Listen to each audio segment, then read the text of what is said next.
Think choosing between Azure Communication Services and Teams APIs for your custom app is just a licensing call? Not quite. One wrong step could box in your project for years. Today, we're breaking down how the smallest technical decisions like presence integration or chat extensibility can turn into your biggest headaches. Are you actually picking the tool that supports the way your business works? Identity showdown? Who really owns your user? If you've ever tried to roll out a simple chat feature and ended up staring at 3 different login screens, you're not overthinking it. The identity question is where everyone thinks this journey should be easy until the user flows start piling up. Internal staff need single sign-on with all the bells and whistles, contractors come in as guests with who knows what email provider, and the customers on your website just want to post a support question without seeing a university thesis on privacy policy checkboxes. You try to balance these needs, but the second you grab Azure Communication Services, you're managing its own user system. Go with Teams APIs, and suddenly you're deep in Azure AD, wrangling consent flows, organizational boundaries, and more screens than your users ever signed up for. Here's where it gets real. Let's say someone on your team builds out a slick support chat. They want your internal account reps to just show up. SSO done. But then marketing asks, can guests join too? Of course. So now you toss in guest access. What's next? The board wants a live chat widget for website visitors, and that's where your tidy login story unravels. Azure Communication Services, or ACS, lets you spin up identities for these total outsiders, which feels great until you try to glue their conversations to your internal directory. Teams APIs, meanwhile, want everyone to pass through Azure AD, which is fine for staff, but gets awkward for the folks who exist only as a Gmail address. Pretty soon, you've got 2 islands of identities. One side speaks ACS tokens and user IDs, the other expects Azure AD objects. Welcome to your first small architectural monster. This isn't just a theoretical hassle. There's a developer at a mid-sized company, let's call her Nina, who wanted to merge chat for her sales team and her web support. On day one, it seemed easy. But every time a new guest signed up, Nina realized they were invisible to the internal SSO logic. End result? She's managing 2 separate user databases, custom code mapping one to the other, and fielding emails about why guests can't just sign in with Google. Each feature request chips away at her sanity. Someone wants chat history visible in Teams. Another wants guests to move seamlessly between calls and messages with the same identity. Her solution? Let's write a bridge service, which by month 2 turns into 3 microservices, a spreadsheet of mapping rules, and a lot of Monday mornings spent debugging token expirations. Digging a little deeper, what actually happens when a user signs in? ACS uses its own user access tokens, which are simple to hand out for external people. Still, that means you, the developer, are now responsible for the lifecycle, provisioning, refreshing, and revoking tokens without any help from Azure AD's policies. If someone leaves your customer list, it's your job to kick them out. Teams APIs, in contrast, latch onto Azure AD. Internal users don't even think about consent screens. They're already trusted by the organization. But as soon as you add a new guest, Azure AD wants to run the guest invitation process, full-on emails, admin approval, and a little dance of accept invitation. Friendly secrets and identity federation become the new normal.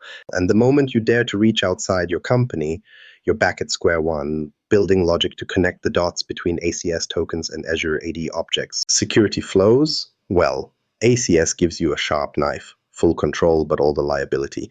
You can build your own authentication logic, display the sign-in with Microsoft button, or craft a white label experience for B2C users. But it's on you to enforce MFA, revoke access, and avoid handing out tokens like candy. Teams APIs, meanwhile, force your hand. You inherit whatever policies the tenant admins have configured. Sometimes that keeps you safe, sometimes it boxes you into corners you didn't predict. Consent screens pop up for every new permission. Contacts, calendars, chat, you name it, especially when you try to reach out across organizations or bring in guests from hundreds of domains. Which approach is right? If your app needs to scale to thousands of anonymous website users or one-off guests, ACS gives you the steering wheel. You control the access, the onboarding, and there's no bureaucracy unless you choose it. But if your focus is internal, your sales, support, or HR teams chatting in a closed circle, Teams APIs save you from new user management headaches and spoon-feed you organizational policies, whether you like them or not. You still need to think about mapping identities when someone crosses the guest internal divide, but at least for staff, you'll avoid building yet another homebrew SSO solution. Here's the rub. Today you might need only basic guest chat, but next quarter the business could pivot. You suddenly need reliable cross-org calls, or customers want integration with their own SSO. Did you just trap yourself in a system that can't flex with your changing needs? For external users at true scale, ACS's flexibility is hard to beat, but the cost is more manual identity plumbing and ongoing code maintenance. Teams APIs, meanwhile, give you the safety net for internal folks and occasionally for guests who survive the Azure AD invite process. Of course, once you've picked your identity strategy, you're only just getting started. The next round of tough choices waits in feature sets, where some gaps aren't obvious until a user asks for something that sounds simple on paper. Calling, chat, and presence, where the gaps hide. If you've ever assumed chat is just chat and calls are just calls, you learn pretty fast that users don't see it that way. Not once they start asking for status lights, rich conversations, or joining meetings with a click.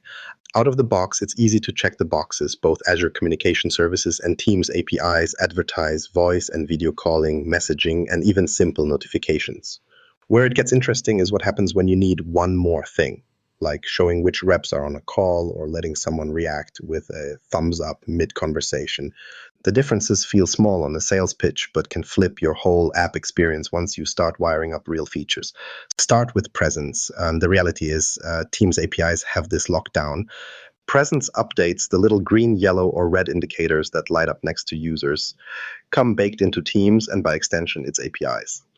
The Graph API makes it simple to reflect who's available in Do Not Disturb or Away, and users report changes instantly throughout the Teams app and anything riding on the same directory. ACS, meanwhile, gives you no direct line into Teams presence.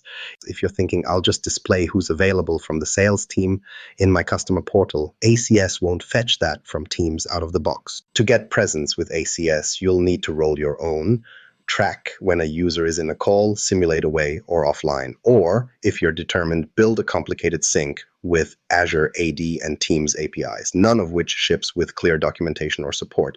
Picture this scenario. A mid-sized company rolls out a brand new sales demo platform for their reps.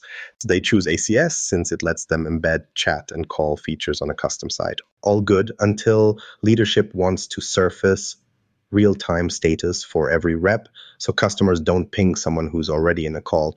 ACS can certainly indicate when its users are on a call within their own ecosystem, but if that salesperson is currently stuck in a Teams meeting elsewhere, ACS won't know. Suddenly, the simple task of showing available or busy means bolting on middleware, tapping graph presence, and making sure statuses stay updated when users bounce between Teams, ACS, and outside apps. When it comes to chat, Teams APIs and ACS reveal bigger gaps than people expect. Teams APIs mirror much of what's built into the Teams client. Conversations can be threaded, you get reactions, rich cards, replies with context, and even files linked into a message's history. If you want your custom app to look and feel like Teams or need your users to not lose any features they use all day, the APIs map pretty much point for point. ACS, on the other hand, trims things back.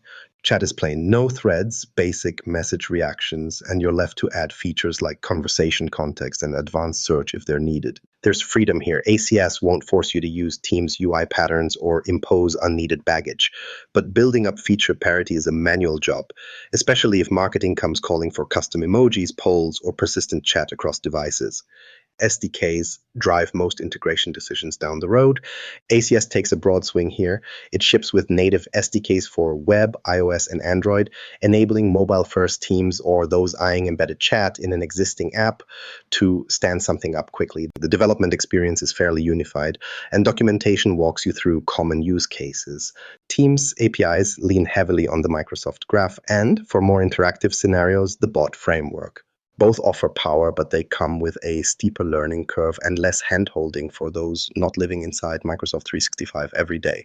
Developers working outside of the .NET ecosystem sometimes struggle with the pattern differences between SDKs and REST endpoints, finding themselves knee-deep in permissions, paging logic, or webhook setup late at night. Now, here's a twist that trips up plenty of teams. ACS chat can't join an existing Teams meeting. Even though ACS and Teams both live under the Azure umbrella, they draw a clear line. ACS can talk to ACS, Teams to Teams, but trying to bridge them, especially in-call scenarios, isn't natively supported. Teams APIs aren't perfect either. Inviting someone from outside your org, think a customer with no Microsoft account, lands you in tricky territory. External users need to be added as Azure AD guests, triggering invitations and onboarding hoops. In fast-paced B2C scenarios, those steps feel like asking customers to fill out a mortgage application just to join a call. Performance-wise, both ACS and Teams APIs show solid latency for text chat and basic calls, though real-world numbers highlight small differences. In deployments with 10,000 external messages a month, ACS often comes out a tiny bit ahead in message delivery speed since it's architected for public-facing volume and lighter protocol stacks. Teams APIs, designed to anchor everything inside Microsoft's controlled tenant environment, sometimes inherit more overhead, especially when compliance and logging are enabled. For calls, reliability is high on both sides, but troubleshooting ACS Media Connects tends to be more hands-on because you're in control of server placement, regions, and fallback routes. Teams APIs handle all of that invisibly, which is simpler but less customizable. The bottom line, if you just want chat and calls between known users and want the full bells and whistles of Teams, threads, reactions, presence, Teams APIs have you covered with a minimal learning curve for org-first development.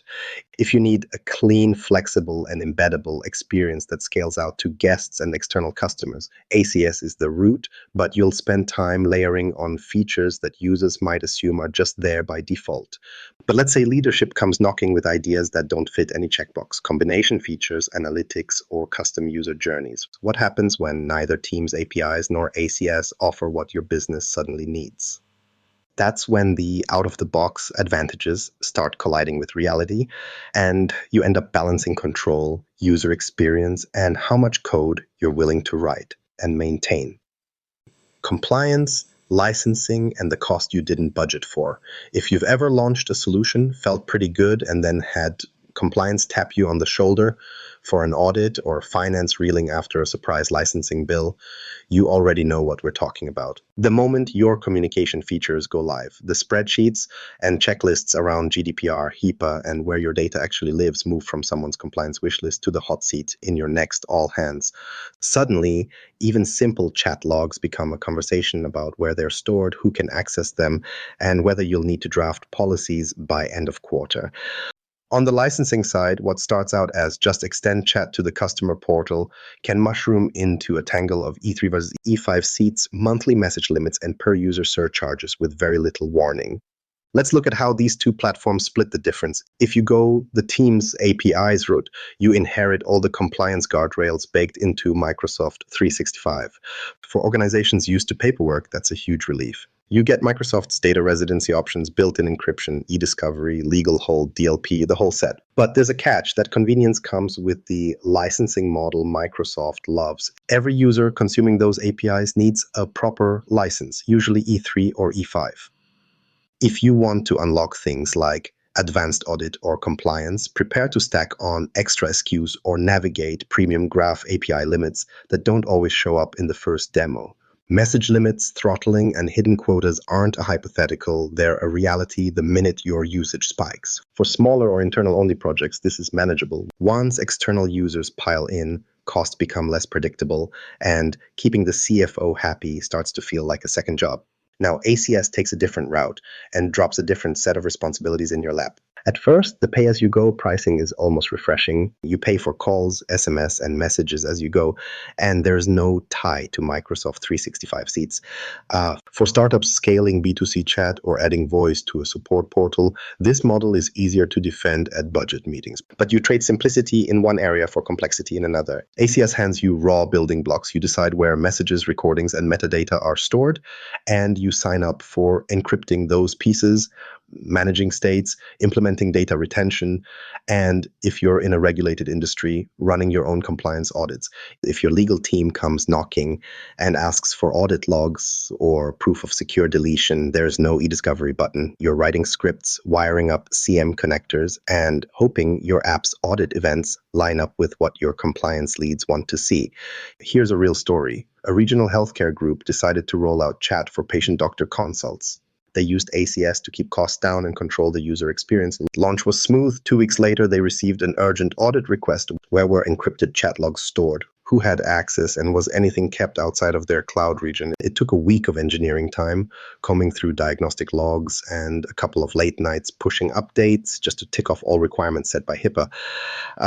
Where Teams APIs would have plugged the audit trail directly into Microsoft 365's Compliance Center, ACS left them holding the keys and the liability. Licensing with Teams APIs looks simple on the marketing page, included with Microsoft 365. But reality has caveats. Enterprise features such as advanced compliance, even things like chat message export, can require premium add-ons. Some Graph API endpoints enforce request limits or reserve premium features for customers willing to pay more, especially at scale.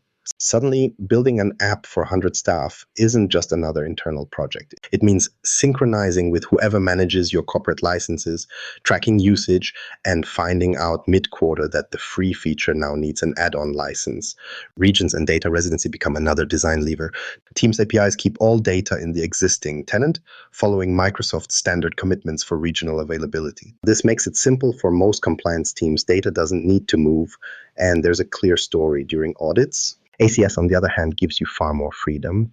You can spin up instances in multiple Azure regions, let traffic stay closer to global users, or meet nuanced residency rules for Europe, Asia, or the US. But with great power comes extra checklists. You're now responsible for confirming where chat logs, call recordings, and user metadata live. If you misconfigure, your customer's data might end up where it shouldn't. So what do the numbers look like when you actually compare? For a scenario with 10,000 external chat messages a month in ACS, you'll pay a small predictable monthly cost, no per-user licensing, and no upfront commitment.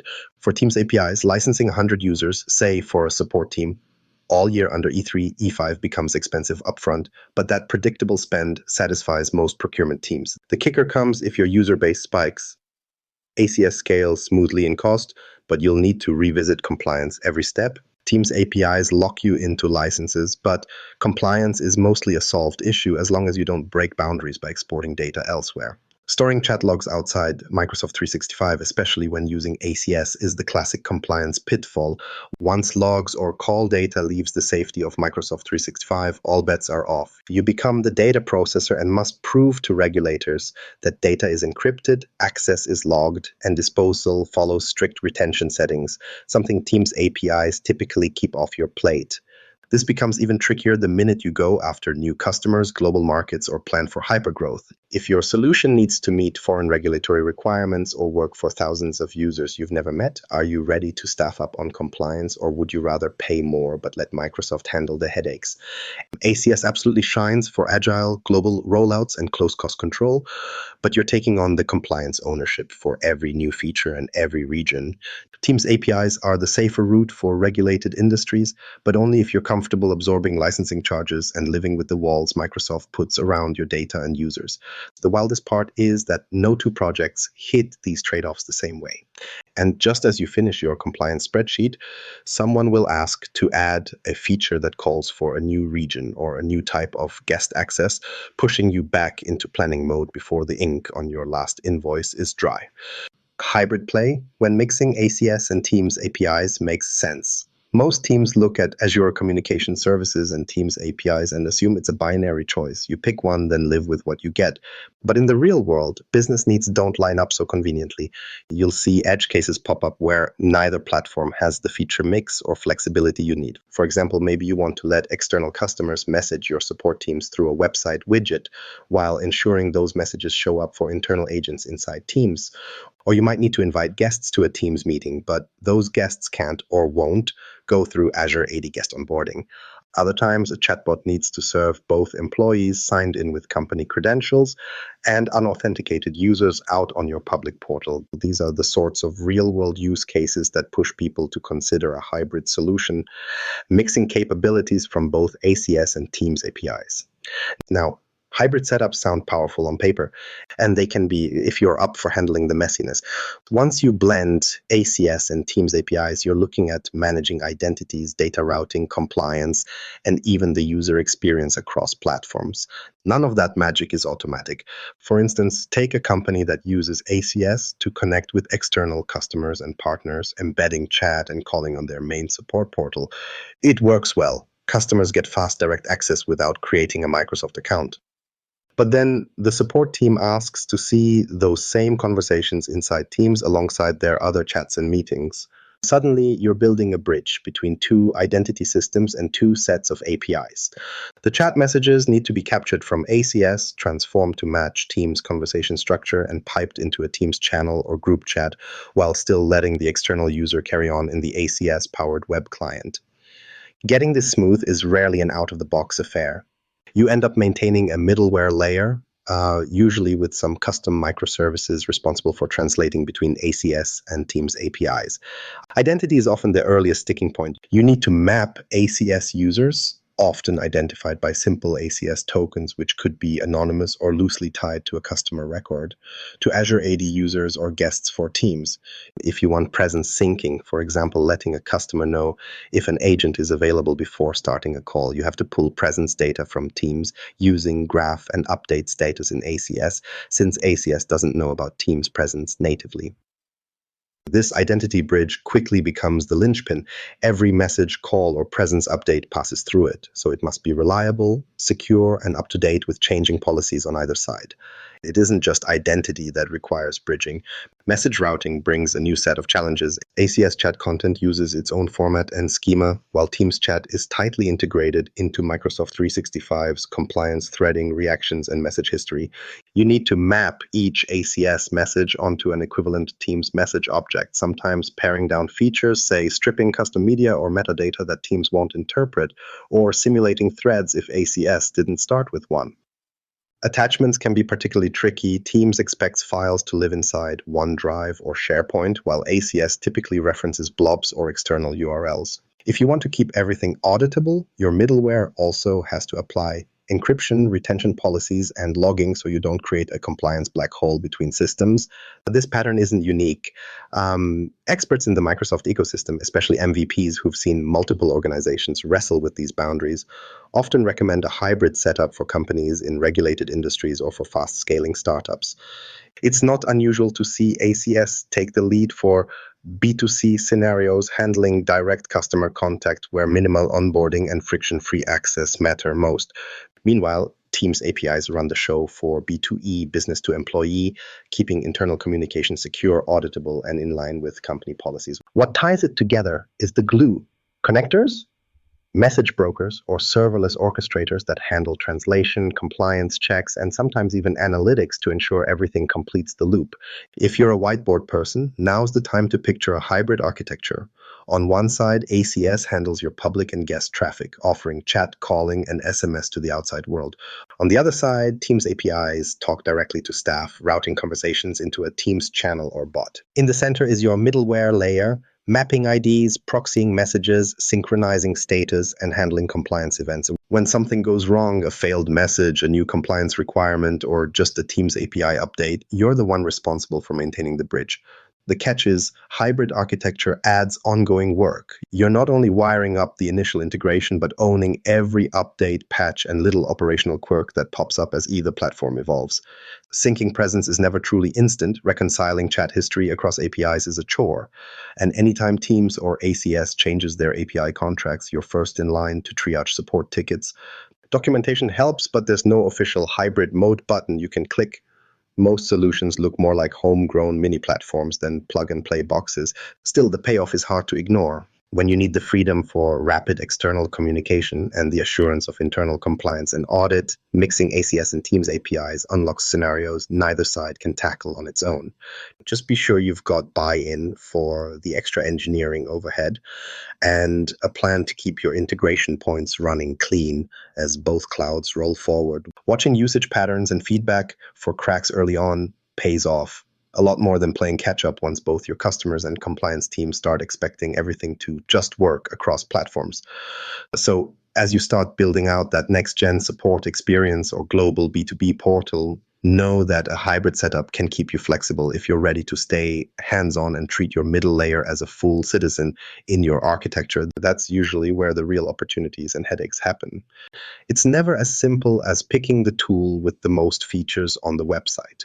You're always trading off between control, compliance, and how well you can grow with whatever curveball your business throws at you next. That's why jumping in on licensing or waiving off compliance details early usually backfires. The best setups come from matching your architecture to your use case, internal, external, or a blend, and revisiting your choices as your user base and requirements shift. So if you're wrestling with these decisions right now, you're definitely not alone. Let us know what you're building and where you're hitting roadblocks.